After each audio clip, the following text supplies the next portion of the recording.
This is the Water Quality Association podcast. So I believe most people begin with reasonably good intentions. So that's why an ethical company can't simply tell employees to use good judgment. We must define what that is in specific situations that people actually encounter.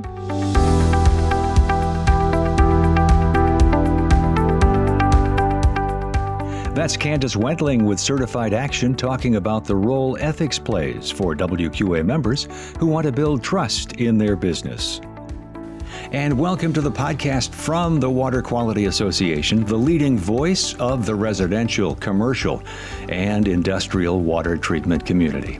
Find us at WQA.org. I'm Wes Bleed. Be sure to like and subscribe to the podcast so you never miss a show, and be sure to share it with someone on your team. And a reminder, you can watch our podcasts on YouTube. In this episode of the WQA Podcast, we're joined by Candice Wentling, Director of Certified Action, in a critical discussion about ethics in the water treatment industry. Candice explains why professionalism is ethics made visible, how selective truth can be as damaging as an outright lie, and what company leaders can do to build an ethical culture that withstands the pressures of the moment. Plus, we'll have our WQA tip. It's all coming up on the Water Quality Association podcast.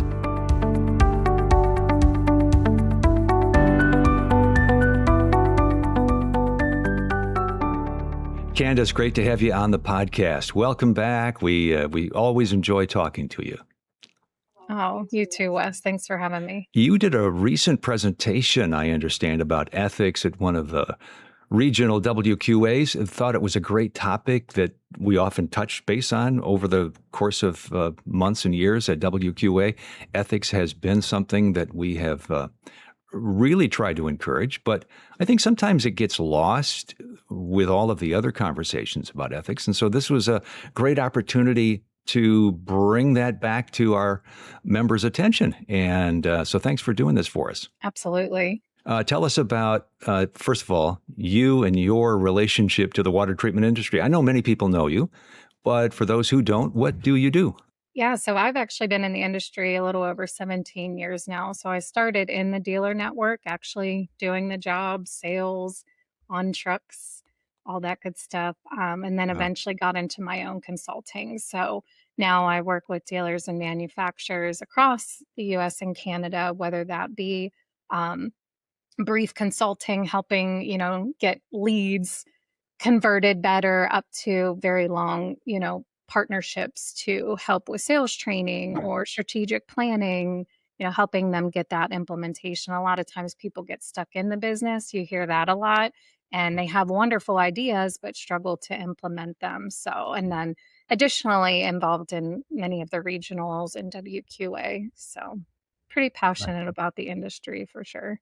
I didn't tell you that I was going to ask you this, but since you have such a vast career here, 17 years or so, what kinds of changes are you seeing these days? Are you coming across new challenges? I don't know if this is the best way to answer that, but honestly, since COVID, I've seen kind of not resurgence, but more of, I don't want to say bad habits, but it's the thing that comes to mind. When we were so busy during COVID, especially in areas that really ramped up, it was about getting the job in, right? So when you're super busy, all your processes, all your procedures kind of go out the window. And I think people are struggling a little bit more now that it's slowing down a little bit or stabled out a little bit, that trying to get those bad habits, those employees, that it was just about getting things in and getting back on track to how do we properly do it? How do we transition information well again? And that's what I'm seeing a lot of. That's a great point, because I can imagine when people were trying to hire new people all of a sudden and get people out on the road and doing what they're supposed to do, a lot of the things like, ethics training and things like that got kind of pushed over to the side. We'll get to that later, maybe was the attitude. So come back to the topic for today then, and it's all about ethics and ethics training. What was the central message that you wanted to get across in your presentation? Ethics to me is not just a policy we pull out when something goes wrong. It shows up on how we operate every single day, how prepared we are, what we know, how we speak to people, the recommendations we make, and whether we follow through. So I connected in the presentation through 4 A's of professionalism: appearance, ability, attitude, and accountability. So a person can essentially look professional and have tremendous technical ability, but if their attitude, intent, or accountability is missing, the customer will eventually feel that. And I wanted the attendees there to think beyond, like, am I breaking a rule? Sometimes with ethics, it's very black and white. And I wanted them to begin thinking about, am I representing the customer, my company, the industry at the standard that we all deserve and want to be at? So professionalism, in my opinion, is really ethics made visible, not just knowing the right thing to do, but consistently doing it under pressure. Really, really interesting. We could unpack all kinds of things there, but you said something that stood out to me because I wanted to get into the areas that I was going to describe ethics as maybe a little on the gray side. Where exactly do you come down on cutting corners and maybe shading a little bit of how you say things in order to get that sale, for example, and so forth. And then the other thing you mentioned, something about, how you act to the industry. Everybody on that's a member of WQA is essentially representing the entire water treatment industry every time they make a call. And I think that's important as well. We're all in it together. So the bad apples can really be a problem. And but let's go back to the black and white versus the gray. I'd like to hear your thoughts on that. So the obvious violations are fairly easy to identify, right? There is very black and white, and WQA's Code of Ethics kind of lists those types of things that are black and white. But the more common challenges, to your point, are in those gray areas where something may be technically true, but it might be presented with not enough context, or maybe people will speak beyond what they know. In water treatment, that can happen in interpreting a water test, describing the effects of a contaminant, discussing public water supplies, municipalities, comparing a competitor's product, making environmental claims, deciding how much treatment a customer needs, or even representing a product's certifications and capabilities or lack thereof. So it really can happen when we don't clearly explain maintenance requirements. I see that a lot. Ongoing costs. All of our equipment that we put out are not set it and forget it. Equipment limitations, financing terms, what a field test can and cannot tell you. So the danger is not always a direct lie. Sometimes it's selective truth, or sometimes it's ignorance or guessing, especially when we're busy, right? And that training is quickly done. That's what we've always said, right? Or that's what I was taught. So even under pressure or fatigue or habits or unclear company standards can all affect that kind of judgment. So I believe most people begin with reasonably good intentions. So that's why an ethical company can't simply tell employees to use good judgment. We must define what that is in specific situations that people actually encounter. Right. The WQA Code of Ethics. I remember telling the board one time that when I first heard about it, saw that, I thought to myself, "Oh, that's nice. That's a nice thing." You might have even mentioned this before. You kind of pull it out when you need it. It's nice to have. It sounds good. But the reality is, it's actually meat and potatoes. It's blocking and tackling of what you want to do on a day-to-day basis. Because again, that the customer relationships that we have are all based on trust. And how do you have trust if you are not honest and ethical? Am I right on that? Oh, for sure. And like I said, it's really not blatant most of the time. However, Yeah. when things are shortcutted or those gray areas are repeated, they very rarely stay the same. They move in a direction that, will result in issues, especially when we're dealing with primary contaminants. Okay, so let's try to get into some of the details and see where you can help us. Where is the line between helping a customer understand a legitimate concern about their water quality versus some sort of using fear to make a sale? Oh, this one's, I guess, not popular, but I'm going to do it anyway. So the difference is whether I'm helping a customer understand or I'm trying to make them afraid enough to buy, right? So Yeah. helping a customer means, clearly explaining what we know, what we don't know, what the result may or may not tell us, also what additional testing might be necessary. It's also between distinguishing between aesthetic concerns, maybe an operational concern with the home, or even a potential health concern. So using fear, and I did a session on this as well, but using fear means creating more uncertainty or urgency than the evidence supports. So you take something to create more uncertainty or more urgency than maybe where it actually is. So it can include absolute statements, emotionally loaded language, unsupported health implications, or presenting a detectable substance as automatically dangerous, right? I've also seen a little bit of guilt used, making customers feel as though they don't care about their family if they don't buy immediately. So sometimes those statements can come across that way. And even a factually correct statement can become manipulative when context is left out. So a good test is to look at what the conversation produces in the home. Ethical education should leave the customer more informed, more capable of evaluating their options, and honestly free to make a decision. Fear-based selling, on the other hand, leaves them anxious, dependent on the salesperson, or feeling forced to act immediately. Our responsibility is not necessarily to eliminate every concern, it's to make sure the level of concern is proportionate to the evidence. Mm-hmm.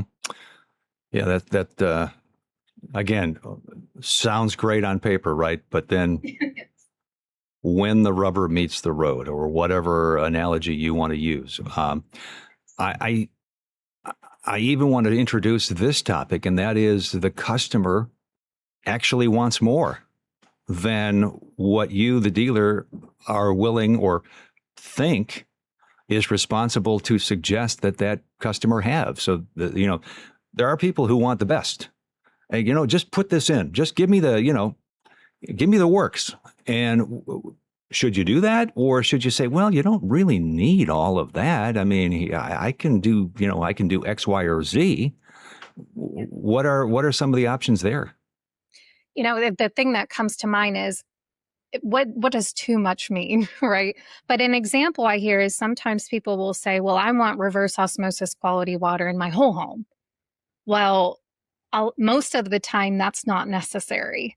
So, fiscally, is that responsible? The wastewater that's associated with that is responsible. So a lot of times, I'll tell consumers it's not necessary to really bathe in bottled water quality water. Yeah. But there are instances in where that is our only water treatment option. So that would be an example. But again, now if somebody says, I want this filter, and this filter, I don't believe that that's doing anything wrong, Hmm. as long as it is treating a contaminant, and also Yeah. not doing any harm. Sometimes, one of the things I love about WQA is the resources they provide and studies that they provide that tell you about non-certified equipment or equipment people can get online. So I think it's more important, the safety of the stuff that we're putting in or recommending. Yeah. By the way, these questions and discussions that we're having right now are the kinds of things that happen at WQA conferences, convention sessions, the local and regional WQAs, and all of that. So if you're on the outside looking in and listening or watching this podcast, and then thinking to yourself, maybe I should be a part of that for that reason alone. I mean, you're right. This is the kind of thing that networking and interacting with others in the profession really help you with. So let's talk about it. Okay, so we can all kind of agree that there are going to be some tough decisions to make occasionally in the field, maybe more than occasionally. But where does it all start? How do you build the ethical culture within your company? Maybe you're a small dealership. Maybe you only have, fewer than 10 people or whatever, but you can start even when you're small. to build that culture, right? And so where do you go when it comes to building the culture and helping everybody get on board with the same notion of behaving in an ethical way? Yeah, good question. So, culture, I kind of describe culture as almost like a company's personality, right? It's built through what leaders define, demonstrate, reward, correct, tolerate. A code of ethics is important, but employees also need these types of concrete conversations about what those standards mean in actual customer situations. Teams should discuss gray areas before an employee has to make that decision under pressure. So, as an example, you kind of alluded to earlier, say TDS. TDS is not a primary contaminant, but we've seen people use TDS as more of a health hazard. So, leaders have to model that ownership themselves. So when a manager says, I should have communicated that better, or maybe we made the wrong recommendation, we're going to correct it. Employees learn that type of accountability is not humiliation. It's really professionalism and making it right. We're all going to make mistakes. It's how you respond to those. And then employees, on the other hand, also need to know that they'll be supported. So if they decide to slow a process down or ask a question or recommend less equipment or request additional testing or even admit they don't know something, how the company responds to that as well. So we can assume good intent without lowering the standard. Good leaders attack the problem, not the person. So they determine whether the issue came from, was it inadequate knowledge or training or unclear expectations? So it gives the company an opportunity to improve things as they're evaluating them. So the true test of ethical culture is whether the standard survives pressure. Does it apply when the month is behind, the customer is upset, the job is going to be really expensive to correct, or maybe it's the top producer that made the violation? That's when employees really find out what a company believes in. Yeah, and I hear you say that just open communication is so important because the the service tech who comes back and is afraid maybe to bring up an ethical situation versus one coming back and knowing that it's okay to bring up the fact that you don't know, or you maybe you had a rough time, or you possibly made a wrong decision. Just the idea that, hey, I can share that. I can find out through feedback whether it was good or bad and learn from it, right? Yes. Yes, I've seen, here as an example, I've seen a customer get tossed around on problem water. A tech goes, another tech goes, another tech goes, and it's almost become like nobody's problem. Hmm. And but the thing is the customer is still experiencing it, not only financially, but the water not being there. So sometimes it's just best to stop and look at it fresh and see what is exactly going on, which I know a lot of people do, but even one callback makes sense. Or, was the sale properly applied? Are we listening if a tech has concerns about that? All right, so let's talk about some tools that an owner might use. And I'm thinking, is it developing a training program? Is it offering incentives? Is it just simply leading by example and saying, hey, here's what I did. I think it was probably not the best, and I have learned from it, and here's what I'd like you to do as well. Those kinds of things is that the right approach, or do you have something else?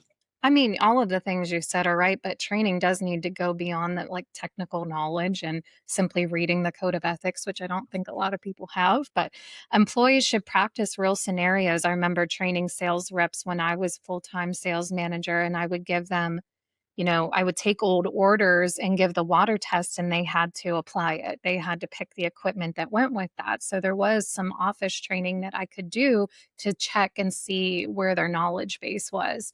Also, explaining limitations. There's a lot of misinformation out there about what certain equipment can or cannot do. Also, discussing competitors. It's in the code of ethics of how we should talk about other companies doing business in our area. Responding to health questions is important. Handling customer objections. I see that a lot. In a sales focused culture, we almost become offended when somebody objects to us, where In my opinion, it's really more of an unasked question. Also, admitting when they don't have an answer. When I first came into the industry, I really didn't have a ton of like on the job training, I guess, per se. I knew how to test water, but I didn't know how to apply it yet. So I remember calling and putting someone on speakerphone and reading the water results right in front of the customer because I didn't want to pretend that I didn't know it. And I still made sales because the customer trusted me. So the companies can create practical guardrails through standardized testing, clear documentation. Oh my gosh, that can be improved everywhere. Professional quote templates, um, auditing your files, pulling a job, seeing if it was handled correctly from start to finish, coaching, even calling a customer. Sometimes I've even gotten sales out of that. Just calling a customer, how was your experience with my sales professional? Technology now, oh my gosh, the access to technology that can help with this type of thing. But I can't impress enough just even what you have access to as a WQA member, the education, the ethical guidance, the marketing guidance, certification resources, fact sheets, all this stuff. Additionally, manufacturers of your equipment can help with application or problem water or things that aren't working well. So we have access to that. I think it's important for leaders and companies to also realize you don't have to have the answer to everything. You just need to know who to contact. Um, I guess I would add another thing. I feel like I'm rambling a little bit, but compensation and recognition matter as well. What are we celebrating? Are we celebrating the highest revenue, or are we also recognizing accurate documentation or low cancellation rates, strong customer feedback, successful follow through, right? Are we following up on these customers? So leading by example, like you said, is still the most powerful tool, how what we model in these businesses. So whatever leaders repeatedly celebrate, excuse, or ignore Hmm. will accumulate. So well said. So let's kind of wrap it up here, Candice, and let's make it practical. What's one action step somebody could take, maybe even this week, as they listen or watch this, that they could step up their game, their company's game, when it comes to ethics? Yeah, good question. I would do an audit, honestly, and sometimes it's not just an audit of paperwork. I really encourage people, if you haven't been out in the field with your staff for a long time, go out there, look at the customer experience, be open-minded to see how did they drive, how did they park, how did they come into the home. Professionalism still is kind of ethics, in action. So it's not just be more professional or make sure you're ethical. It really starts from the moment they leave the dealership. So look for those visible standards. How do they look? Are uniforms clean? Is their test kit clean and updated? Are the brochures not dog-eared? Is your technology accurate? And then ability, what do they know? What do they don't know? Ask questions, right? Or quiz them a little bit. I guarantee you, even your technicians that have been there 20 years don't know something, especially that misinformation or something they were taught a long time ago that maybe isn't accurate. Local water concerns. A lot of times, a lot of people I talk to aren't even aware of consumer confidence reports or water quality reports from their municipalities. So again, their ability, their attitude. Do they listen to understand? Are they treating your customer in a way that you would want to be treated? Their etiquette. Um, their reactions, how they interact with one another. Looking at how a customer goes through each department, I think is very revealing as well. If the office is saying this is constantly missing, I don't have this, that's a cue into something that you can improve. So honestly, when you look at that customer experience, not the experience from that department, how that customer might experience, then you can choose a gap, define that standard, correct it very quickly, and you can move the needle fairly easy that way. So when we translate it into raise the standard and behaviors and customer experience, we can actually make a big dent in what you're trying to achieve. And honestly, I believe that ethics only results in more revenue. I don't think it's limiting. I think the cool thing about our industry is everybody wins. Hmm. everybody can win and we can still do the right thing, which I don't think we can say that about every industry. Oh, that's great. And I would add this to what Candice has said. I would just say go to our WQA website, WQA.org, and search for the Code of Ethics. There's a ton of information about that, and read it over. Perhaps read it at a staff meeting. Talk about it. And it is a great launching pad for future discussions. So, Candice, if somebody wants to get a hold of you or learn more about Certified Action, where would they go? Well, I think they can contact me as a member on WQA, but my website is just certifiedaction.com.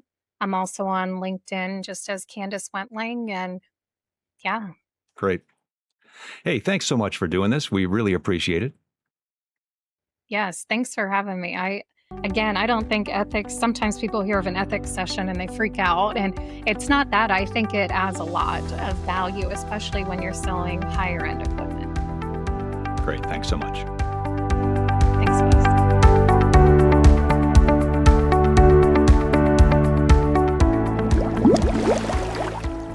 Our WQA tip. WQA members have access to the Member Learning Library, a new membership benefit offering exclusive training videos at no additional cost. The library features short, focused courses designed for busy water treatment professionals with topics that can help build knowledge and support real-world problem solving. Eligible courses also offer up to 0.25 CPD credit for WQA certified professionals.